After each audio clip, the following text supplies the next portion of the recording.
Hey James, Bob Owens here. I'm wondering if you can maybe give me a hand. I've got a customer, a Brainware customer that has some questions about the verification stage, and I'm kind of stuck and hoping you might be able to help us out.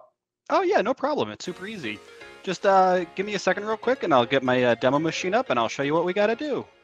Awesome. Thanks, James. Yeah, no problem. Okay, so let's get into Verifier, and we're just going to go ahead and click this little funnel here for us.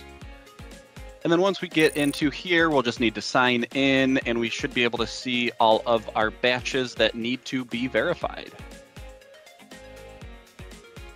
Okay, so now that we're in, let's just start at the top here. We can see these are all in 550s, which means a human being has to take a look at something on here.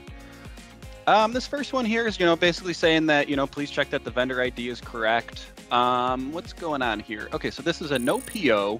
Usually we can get, the vendor information from the purchase order, but in this case, Brainware basically looks for the vendor name and address and that kind of combination, and we will go from there. It looks like we don't have this one in our system.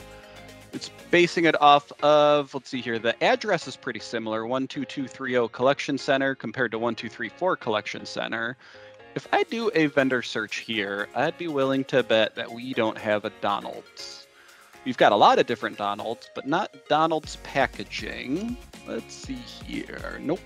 Okay, so this one is not in our vendor master. We're going to need to go ahead and update that. So for now, let's just go vendor not found, and we can cross that bridge later. If I go ahead and press enter, it should take us on to the next one, and let's see what's going on here. What's really nice is that Brainware will basically highlight everything that we're looking at. So this one, please check that the invoice date has been read correctly. It's not too sure what's going on. Let me zoom in and take a better look here. Okay, there we go. My life just got so much easier. Okay, so the date looks good to me, but the issue is that there's two dates, and Brainware, heck, I'm not sure which one this is. Is this the invoice date? Is this the due date? This could be anything. We might need to talk to, who is this? Sound equipment? Yeah, we might need to talk to, the AP team and see what's going on there. But for now, let's just go ahead and pick this one. I got a 50-50 shot, so let's go with it. We'll just hit enter, and this batch is good to go. So we'll just go ahead and click yes here. And it should take us on right next to the next one. And if we come into this one, it's basically, it's got our PO number highlighted here. It's saying that this does not exist. So again, we just need to update the information in our ERP side of things. But as far as Brainware is concerned, it's picking up the right information. Everything looks good. The tables look good. We'll just go ahead and select our invalid reason as missing or invalid PO, and we should be good to go. This batch is good to go, and I think we are done. So let's go ahead and release this one. If we wanted to, kind of hop around, we can go back to our batch list. These are already moving on to 800. That's fantastic. That means it's exported. 700 means that it's in the process of exporting. 550s, like I said before, that it requires human verification.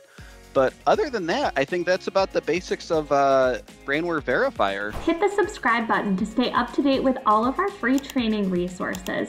And make sure that you reach out if you have any questions that you'd like featured in an upcoming episode of The Question Corner.